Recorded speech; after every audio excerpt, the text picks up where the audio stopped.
আচ্ছা, আপনার বাচ্চা যখন কিছু ছোট ছোট মিস্টেক করে, সেগুলো কি আপনি সাথে সাথে তাকে ধরিয়ে দেন? তাহলে সেটা একটা খুব বড় মিস্টেক হতে পারে আমাদের অ্যাডাল্টসদের বাচ্চার কনফিডেন্স স্কিলস লো করার। আপনি কি আপনার বাচ্চাকে কোনো কিছু অ্যাক্টিভিটি করার সময় কন্টিনিউয়াস ইনস্ট্রাকশন দিতে থাকেন? কিন্তু বাচ্চাদের কনফিডেন্স স্কিলস লো করার আরেকটা কারণ। আপনার বাচ্চা কি মিররের সামনে দাঁড়িয়ে বিভিন্ন রকম অ্যাক্ট করতে পছন্দ করে? কখনো মায়ের মতো সাজতে বা কখনো বাবার মতো কিছু অ্যাক্ট করতে? তাহলে এই ভিডিওটা আপনার অবশ্যই দেখা উচিত।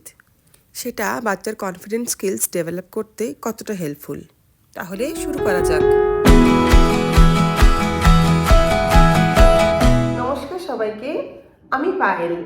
আজকে আমি একটা খুব ইন্টারেস্টিং টপিক নিয়ে আলোচনা করব। টপিকটার নাম হচ্ছে কিভাবে বাচ্চার কনফিডেন্স স্কিলস গ্রো করা যায়। এটা খুবই ইন্টারেস্টিং টপিক। আমার মনে হয় অনেক প্যারেন্টসরাই এটা থেকে হেল্পফুল হতে পারেন। তো আজকে প্রথমে আমি বলি, প্রত্যেকটা বাচ্চার মধ্যেই কিছু না কিছু কনফিডেন্স স্কিলস থেকেই থাকে। আমরা প্যারেন্টসরা অনেক সময় বাচ্চাকে মিসগাইড করে সেই কনফিডেন্স স্কিলসটা আমরা লো করে দিই।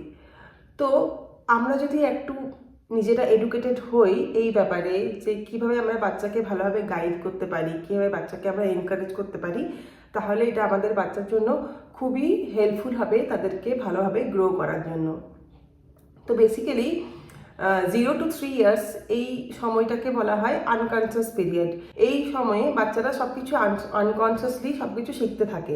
তারা চায় সব কিছু অ্যাডাল্টসদের মতো কপি করতে, অ্যাডাল্টসদের এনভায়রনমেন্টে ফিট হওয়ার জন্য তারা সবসময় অ্যাডাল্টসদের মতো জামা কাপড় পরতে চায়, মায়ের মতো সাজতে চায়, বাবার মতো ল্যাপটপে কাজ করতে চায়। তো এই সময়টা খুবই ইম্পর্ট্যান্ট। বাচ্চা যাই দেখছে সেটা অ্যাবজর্ব করছে। এই সময় বাচ্চা জানে না কোনটা ঠিক কোনটা ভুল। তারা যেটাই দেখছে তারা ওই এনভায়রনমেন্টের মধ্যে ফিট হওয়ার জন্য সব কিছুই তারা অ্যাবজর্ব করছে। তো কি হয়, স্পেশালি এই সময়ে আমরা কি করে থাকি যারা অ্যাডাল্টসরা, বাচ্চাকে হয়তো কোনো অ্যাক্টিভিটি দিয়েছি, যেমন ধরুন বাচ্চা একটা ব্লগস বানাচ্ছে, তো সেখানে হয়তো একটা পিকচার দেওয়া আছে, তাকে বলা হলো তুমি এভাবে বানাও। বেসিক্যালি যখন আমরা বাচ্চাকে কোনো খেলনা দিয়ে থাকি তখন সেখানে একটা ফ্রিডম দেওয়া উচিত। একদম ইনিশিয়াল স্টেজে মানে 0 to 3 ইয়ার্সের মধ্যে তাকে কোনো কিছু পিকচার বা কোনো কিছু দেখিয়ে তুমি এরকম সেম বানাও সেটা না দিয়ে তাকে একটা ফ্রিডম দেওয়া উচিত। তারপরে স্লোলি আমরা বলতে পারি তুমি এটা বানাও, তুমি সেটা বানাও। তো যাই হোক, বাচ্চা যখন কোনো অ্যাক্টিভিটি করে সেইখানে যদি তারা কোনো একটা মিস্টেক করছে, আমরা কি করি, সঙ্গে সঙ্গে তাদেরকে আমরা স্টপ করি। না, এটা এরকম করো না, এটা এখানে যেও না, এটা করো না। যে কোনো মিস্টেক, সেটা হয়তো লিখছে, কিছু রাইটিং করছে, স্ট্যান্ডিং লাইন, স্লিপিং লাইন, উপরে যাও, নিচে যাও, এটা উপরে তোলো, আমরা কন্টিনিউয়াস ইনস্ট্রাকশন দিতে থাকি। তো যদি আমরা এইভাবে কন্টিনিউয়াস ইনস্ট্রাকশন দিতে থাকি বা ছোটোখাটো যেগুলো মিস্টেক করছে সেগুলোর সাথে সাথেই বাচ্চাদের মিস্টেকগুলো আমরা সঙ্গে সঙ্গে আমরা নিজেরা ধরিয়ে দিই, তাহলে কি হয়, বাচ্চা তখন কনসিয়াস হয়ে যায়।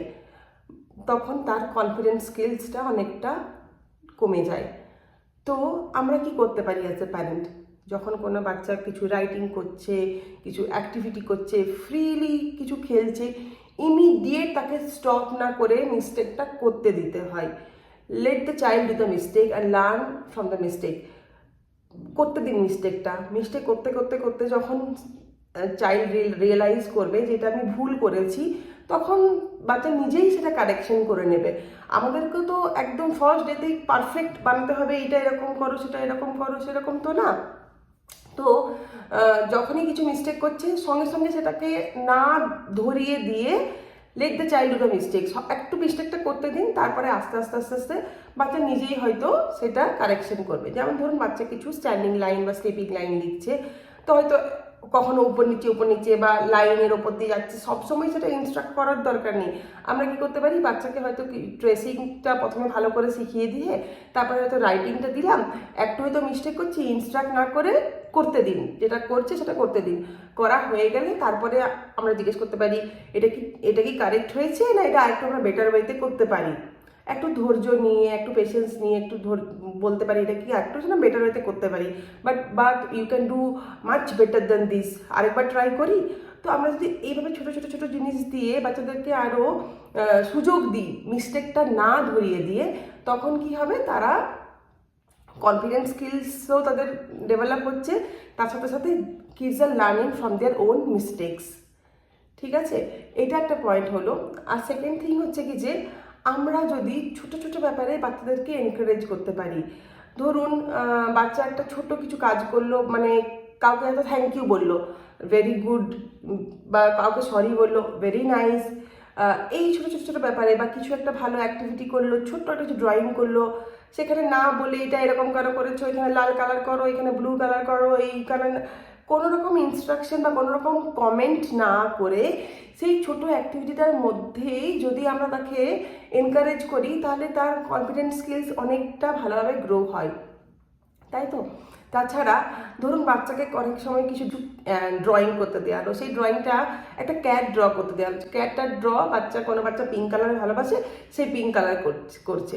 তো আমরা যদি ইমিডিয়েট তখন স্টপ করতে দাও না, কেন পিঙ্ক করছো, ব্রাউন করো, সেটা না করে ঠিক আছে পিঙ্ক কালার করতে দিন। আস্তে আস্তে যখন বড় হচ্ছে, ও আরও এনভায়রনমেন্টের সঙ্গে যখন মিশছে, ও জানছে ক্যাটের অ্যাকচুয়াল কালারকে, তখন সে আরও পরে কারেক্ট করবে। এখন যেটা করছে সেটা তাকে করতে দিন, পরে পরে তার নিজের মিস্টেক থেকে, তার নিজের এনভায়রনমেন্ট থেকে সেই বাচ্চা আস্তে আস্তে সব কিছু শিখতে থাকে।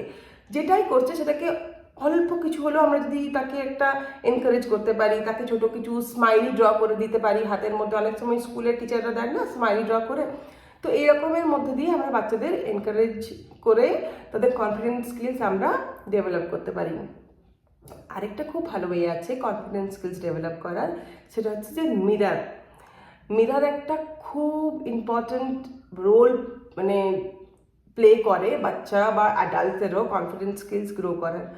অনেক সময় বাচ্চারা মিরারের তাকিয়ে কিছু অ্যাক্টিভিটি করতে, কিছু বলতে, কিছু খেলতে ভালোবাসে, তো সেই সময় তাদেরকে যেটা এনকারেজ করা উচিত, তাদেরকে যদি আমরা এনকারেজ করি, হ্যাঁ মিরারের সামনে দাঁড়িয়ে তুমি যেটা করছো করো, মানে let the child enjoy whatever the child is doing there. তো যখন তার নিজের ছবিটা দেখে বা নিজের মানে পিকচারটা দেখে, নিজেকে দেখে সে বাচ্চা যখন নিজে কিছু অ্যাক্টিভিটি করছে, তাহলে জানবেন সেই বাচ্চার মধ্যে খুব ভালো কনফিডেন্স স্কিলস আছে। তো সেখানে স্টপ না করে যদি কিছু ইমিটেট করছে, মায়ের মতো সাজছে, বাবার মতো কিছু করছে, তো ঠিক আছে, লেট দ্য চাইল্ড ডু, সেটা করতে দিন। এভাবেও বাচ্চাদের কনফিডেন্স স্কিলস আমরা ডেভেলপ করতে পারি। তো আশা করি আজকে আপনাদের আমার ভিডিওটা ভালো লেগেছে। তাহলে প্লিজ লাইক আর সাবস্ক্রাইব আমার চ্যানেলকে, এটা আমার জন্য খুবই হেল্পফুল হয়। আর আমি খুব তাড়াতাড়ি আরেকটা ইন্টারেস্টিং টপিক নিয়ে আসছি, তাহলে খুব তাড়াতাড়ি দেখা হচ্ছে নেক্সট ভিডিওতে। Thank you so much.